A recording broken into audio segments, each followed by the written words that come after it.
What's going on, sports card hobby family? Another day, another sports card video. We are back after taking a couple of days off. We had DPZ show on Saturday morning.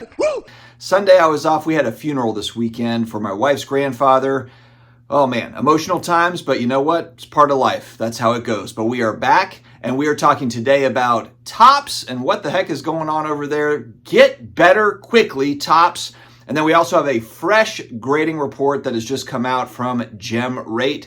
They put out the daily, the weekly, the monthly numbers for grading for PSA, for BGS, for CGC, and for Beckett. So we will dive in there. Let's start with Topps first. Actually, let's start thanking today's video sponsor, Hake's Auctions. They've got a massive November auction coming up with all sorts of goodies, so make sure to check out Hake's. Hake's Auctions, founded in 1967, the oldest collectibles auction house. Check out Hake's. All right, so many of us have been reporting on the one-of-one Superfractors coming out of Bowman Chrome product, and you saw this kind of happening where it was like, okay, there's a duplicate, so there's actually two one-of-ones, but now then you saw other players come out. Now there's two of them, now there's four of them, now there's five of them.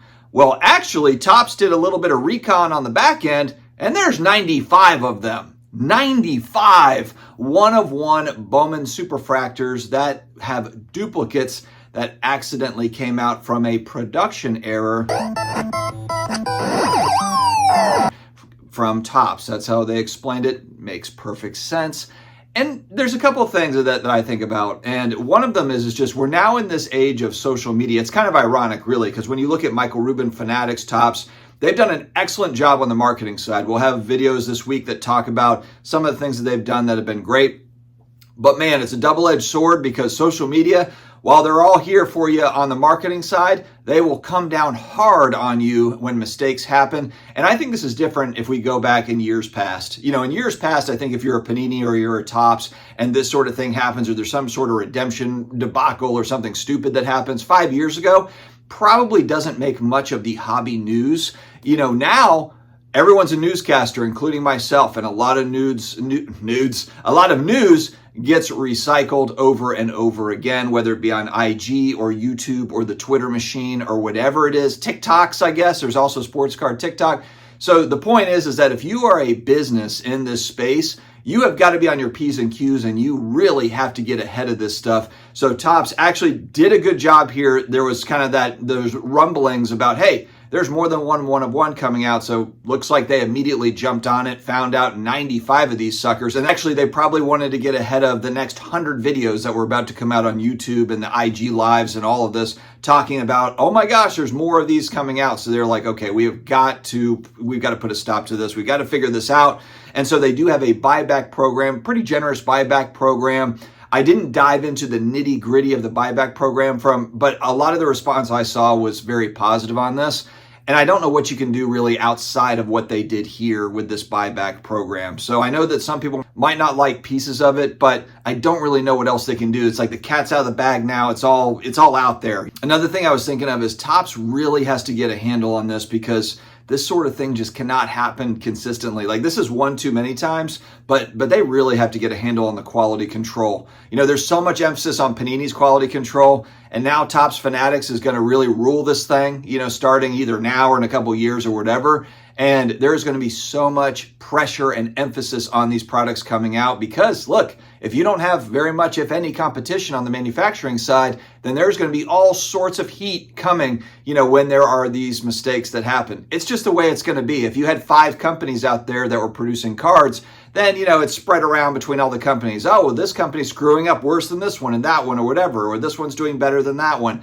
You have comparisons you can make. And now you kind of do. You've got Panini and you've got Topps and you can kind of make some comparisons here, who's doing better here, there, whatever. But now it's just getting so convoluted. They're suing each other. You know, we don't know who's going to be making cards, whether it be next month or next year. It's a really weird time, volatile time in the hobby, especially for all the new product and so forth. So not a good look for Topps, but they did rectify, and I think that that's about all that they can do at this point. It just can't happen a lot. This can't be like a monthly video. I guess it's great for content creation, but it's not great for just our space in general, especially when the prices of the products, you know, people are paying big money, a lot more money than they have in years past for these hits. It's all about the hits. It's all about the one-of-one superfractor. So if it gets screwed up, it's not good. So anyway, we won't beat that dead horse too much, but guys, again, we'll probably be back talking about something similar here in the future. All right, let's scoot over to card grading. The numbers are out for the month of September,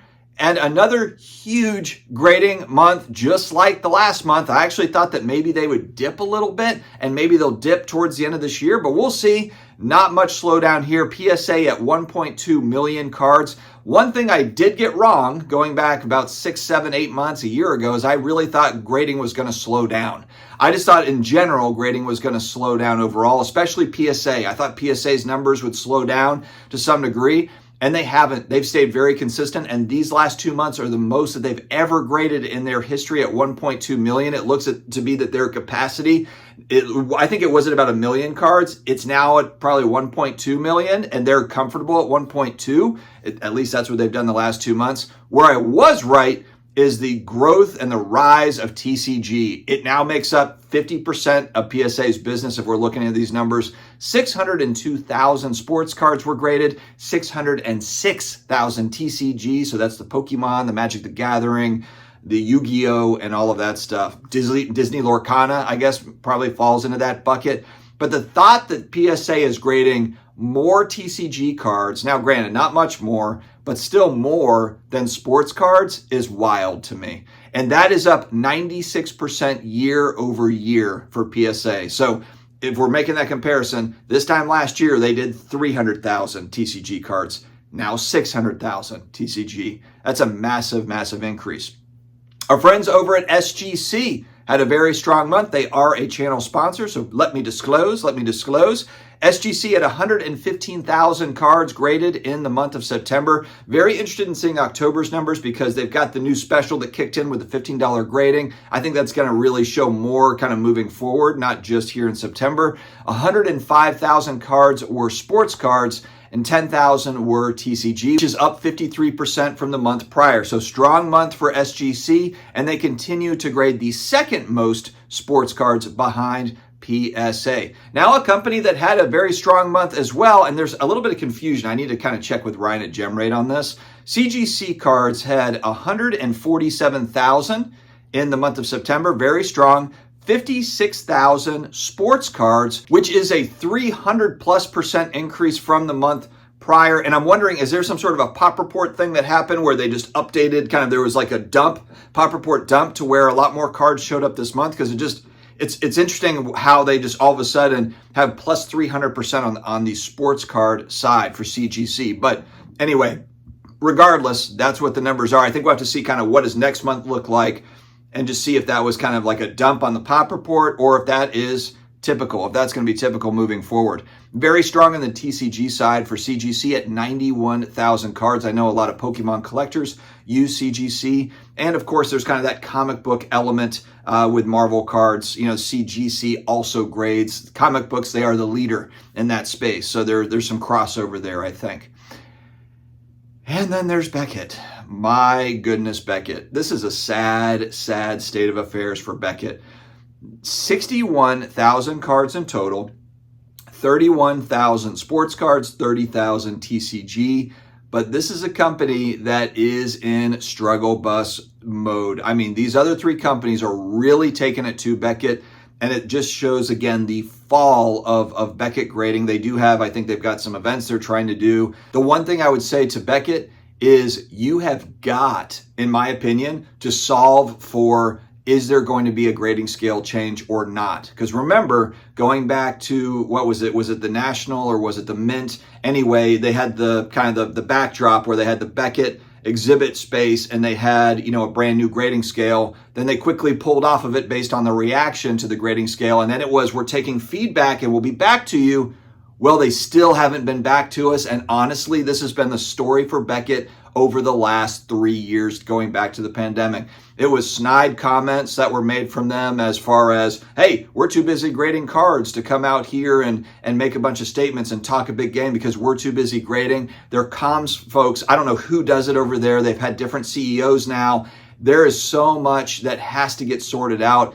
I think really in a hurry, unless they're happy grading 60,000 cards a month, and maybe they are. Maybe maybe that's profitable for Beckett, but for somebody that grew up on Beckett magazines and Dr. Jim Beckett and blah, blah, blah, and the rest of it, that's a sad state of affairs for a company that really is hanging on by a thread by brand name. I mean, honestly, if that company had ever changed names from Beckett to, Wilson Grading or Jimmy Bucket's Grading or whatever, anything, Excalibur Grading, I don't know if they would grade 5,000 carts. I mean, the Beckett name is really kind of holding it together. And the sad part is they have a great slab. They've got a decent label. They have the bones in place, and it's just not happening. So anyway, Beckett is a company I think a lot of people are rooting for. You just don't see them helping themselves, and that's a part I think that is frustration for a hobby that has known the Beckett name for decades.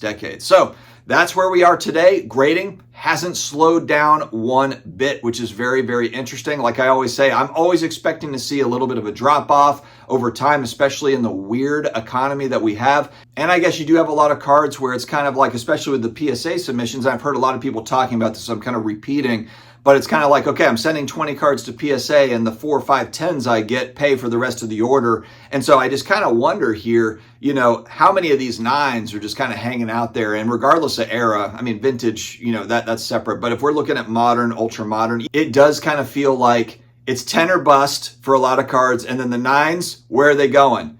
Repack products? Hit parade? Maybe. I have no idea, guys. But anyway, let me know your thoughts in the comments below. And don't forget to check out Hake's auctions. I'll talk to you again later.